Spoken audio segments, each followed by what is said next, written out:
माझे सगळं आवरून झालं होतं आणि आता मी माझ्या मुलासाठी उसळ बनवत आहे.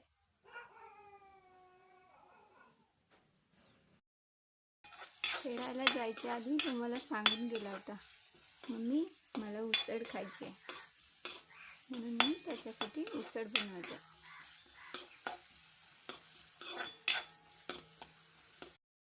फायनली आता माझी उसळ बनवून झाली. मी आता अंशला खायला बोलवायला जाते.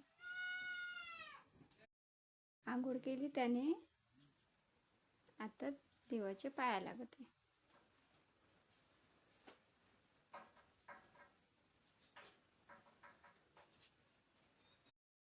आला तो घरी, आंघोळ केली, जे केला, आता उसळ खाते.